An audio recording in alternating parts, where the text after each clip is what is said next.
ఓంకారమంత్ర సంయుక్తం నిత్యం ధ్యాయంతి యోగినః కామదం మోక్షదం తస్మై ఓంకారాయ నమో నమః. నమస్తే దేవదేవేశ నమస్తే పరమేశ్వర నమస్తే వృషభారూఢ నకారాయ నమో నమః.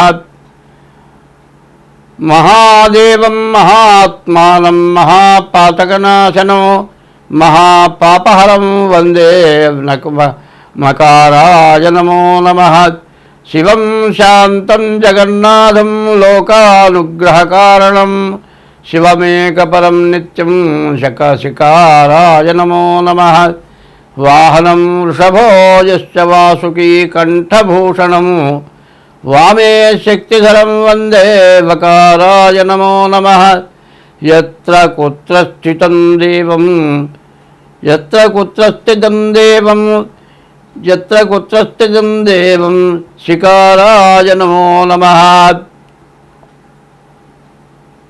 కొత్త సంవత్సరం 2006 జనవరిలో కొత్త సంవత్సరం పండుగ చేసుకున్నారు జనం. కానీ మన పండుగ మాత్రం కాదు, అది ఇంగ్లీష్ వాళ్ళ పండుగ. మన కొత్త సంవత్సరం తెలుగు సంవత్సరాది. ఈ తెలుగు సంవత్సరాది మనం చేసుకోవాల్సిన పండుగ. ఈ తెలుగు తిరగదిప్పాల్సి వచ్చింది. తెగులు సంవత్సరాది. తెలుగుకి తెగులు పుట్టింది. ఎందుకంటే చదువుకునే పిల్లలు ఇంగ్లీష్లో తప్పితే తెలుగు రాయటం చేత కాదు, తెలుగు చదవటం చేత కాదు. అసలు తెలుగు అంటే, తెలుగు సంవత్సరం అంటే ఎందుకు ఈ పండగ, అసలు తెలుగు సంవత్సరాది పండుగ చేసుకోవటం అంటే ఏమిటి, మరి ఎందుకు చేసుకోవాలి, తెలుగు సంవత్సరాది పండుగ చేస్తే మనకు వచ్చే ప్రయోజనం ఏమిటి అనేది మనం తెలుసుకోవాలి. మరి ఇంగ్లీష్ సంవత్సరాలు అంటే డిసెంబర్ నెల రాత్రి 12 గంటలప్పుడు పండుగ చేస్తున్నారు, అర్ధరాత్రి పూట. ఇది మనం ఉదయం సూర్యోదయం చేస్తున్నాం. ఇది మనం చేసే పండుగ చాంద్రమానం, సూర్య చంద్రులతో కూడుకున్న పండుగ. ఇది ఉగాది అంటారు. సంవత్సరాది ఉగాది. మామూలుగా మాట్లాడేది ఉగాది సంవత్సరాది అంటారు. సంవత్సరం మొదలు సంవత్సరాది. కానీ ఇది యుగాది, యుగాది అంటారు. యుగం ఆది, యుగం మొదటి రోజు. ఇది ఈ యుగాది ఎట్లా ఉంటుంది. ఇప్పుడు మనకు వచ్చే యుగాది ఏమిటా అంటే 2026 సంవత్సరం మార్చి నెల 19వ తారీఖు యుగాది వచ్చింది. యుగ ఆది, యుగానికి ఆది మొదటిది. అది ఆ యుగాది పండుగ మనం చేసుకుంటున్నాం. ఈ సంవత్సరం పేరు ఏమిటా అంటే పరాభవ నామ సంవత్సరం. పరాభవ అంటే ఏంటి? పరుల చేత వంచింపబడటం పరాభవం. మరి ఇతరుల చేత వంచింపబడే పేరుగా కనపడుతుంది పరాభవ నామ సంవత్సరం. ఇప్పుడు మన భారతదేశానికి కూడా అదే సమస్య తయారైంది. మరి ఈ భారతదేశం ఎటువంటిది? ఈ భారతదేశం ఎట్లాంటిదంటే ఎప్పుడు కూడా దైవాన్ని నమ్ముకున్నటువంటి వ్యక్తులు, దైవం మీద నమ్మకం ఉన్నవాళ్ళు, మంచి మీద నమ్మకం ఉంది. మన నుంచి ప్రతి జీవరాశిని కూడా దైవంతో సమానంగా చూస్తున్నాం. 84 లక్షల రకాల జీవరాశులు ఉన్నాయి.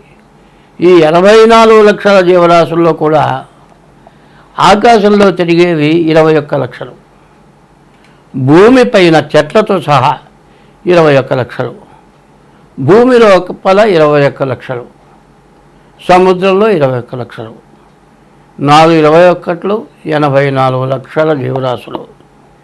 మన ఈ భారతదేశంలో ఉన్నటువంటి ఈ హిందూ సాంప్రదాయం యొక్క లక్షణం ఏంటంటే ఏ జీవరాశిని కూడా హింసించడం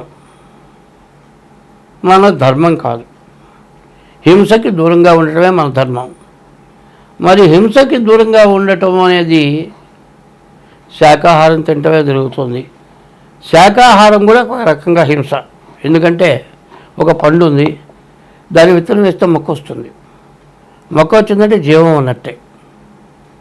మరి మన హిందూ ధర్మంలో పండి రాలిపోయిన ఆకులు తింటే హింసకి దూరంగా ఉన్నట్టు. అటువంటి మనస్తత్వం గల మరి మతం మన హిందూ మతం. ఈ హిందువులు ఈ భారతదేశంలో ఎవరిని హింసించేటువంటి లక్షణాలు లేవు.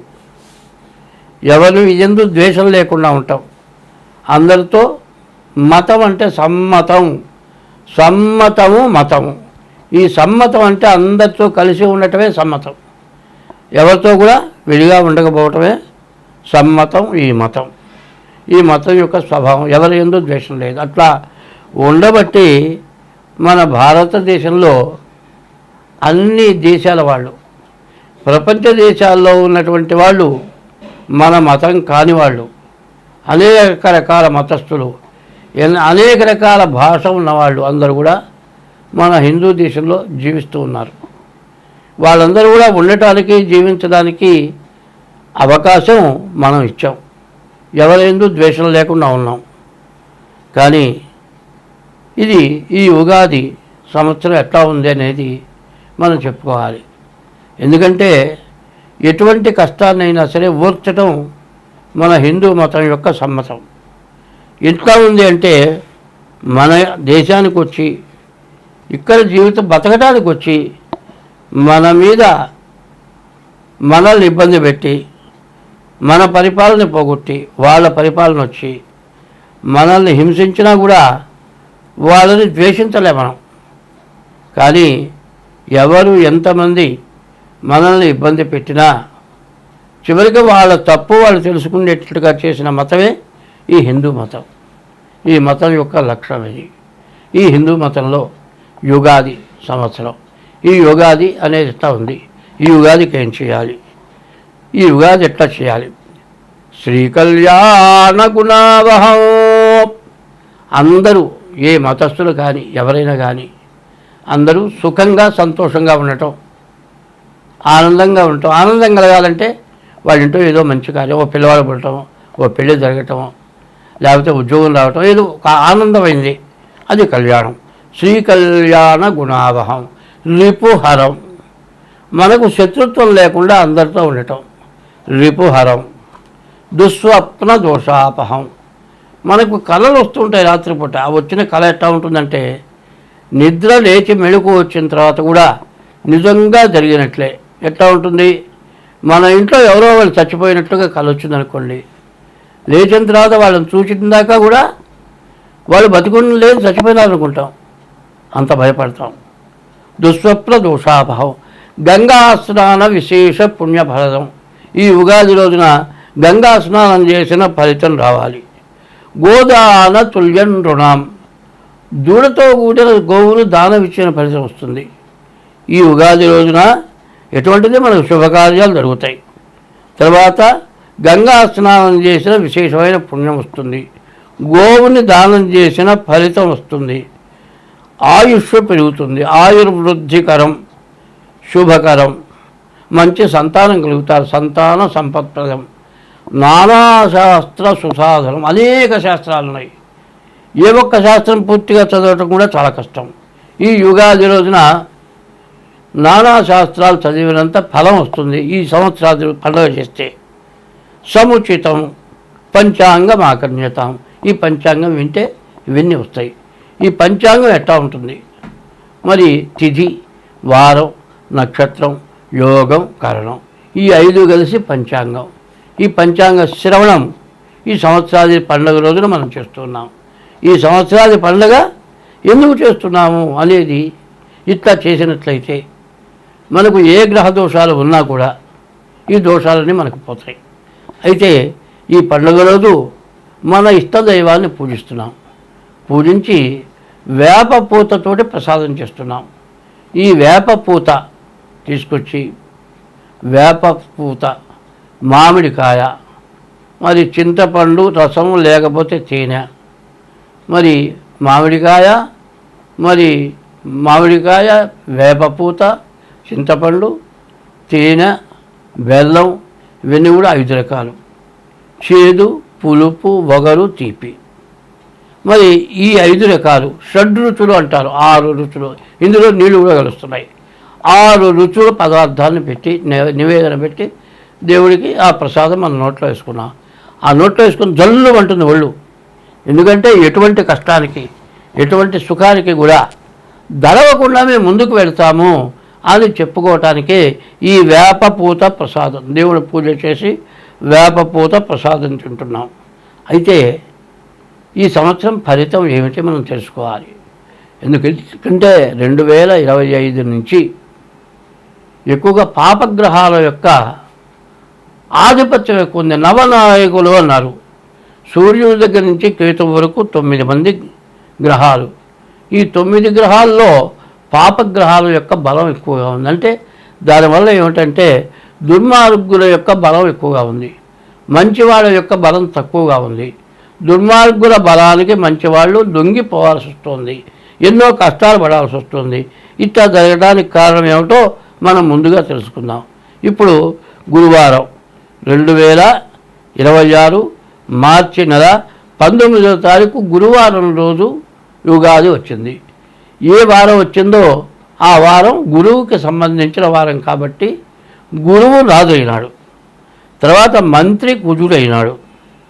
తర్వాత సేనాధిపతి చంద్రుడు, మరి సస్యాధిపతి శుక్రుడు, ధాన్యాధిపతి కుజుడు, అర్ఘ్యాధిపతి చంద్రుడు. 2026వ సంవత్సరం 10వ రాశి మకర రాశి. ఈ మకర రాశికి వచ్చేప్పటికల్లా 5 గ్రహాలు బాగున్నాయి. బుధుడు, రవి, శని, శుక్రుడు, గురువు. ఈ రాశుల్లో బుధుడు వ్యాపారకారకుడు, వ్యాపారం బాగుంటుంది. శని ఆల్రౌండర్, మీకు ఏది కావాలో అది ఇస్తాడు. రవి బాగున్నాడు, మంచి కీర్తి ప్రతిష్టలు ఇస్తాడు. శుక్రుడు బాగున్నాడు, వివాహాది శుభకార్యాలన్నీ కూడా జరుగుతాయి. గురువు బాగున్నాడు, విదేశాలకు వెళ్ళే వాళ్ళకి, విదేశాల్లో చదువుకునే వాళ్ళకి, విదేశాల్లో ఉద్యోగాలు చేసే వాళ్ళకి ఉద్యోగం ప్రమోషన్ రావటానికి, మంచి వివాహం కావటానికి, మంచి సంతానం కలగటానికి వీటన్నిటికి కూడా చాలా బాగుంది. అయితే ఏమిటంటే ఈ రాశి వాళ్ళకి కుజ దోషం, కాలసర్ప దోషం 2 ఉన్నాయి. ఇన్నిటినీ మించింది ఏదీ లేదు. కుజదోషం, కాలసర్ప దోషం ఎవరికైతే ఉంటుందో వాళ్ళు మాత్రం కోలుకోవటం చాలా కష్టం. ఈ దోషం పోవాలి అంటే ముందు మీ డేట్ ఆఫ్ బర్త్ ద్వారా తప్పనిసరిగా మీ జాతకం చూపించుకోక తప్పదు. ఇది మామూలు దోషం కాదు, మీకు ఉండే అన్ని లాభాలను కూడా చెడగొట్టేటువంటి టైం కనపడుతుంది. దీని నుంచి మీరు బయటపడాలి అంటే మాత్రం తప్పనిసరిగా మీ డేట్ ఆఫ్ బర్త్ ద్వారా మీ జాతకం చూపించుకోక తప్పదు. మీ జాతకం చూపించుకొని తగిన శాంతి చేయించుకోండి, మీకు అన్ని విధాలా బాగుంటుంది. స్వస్తి.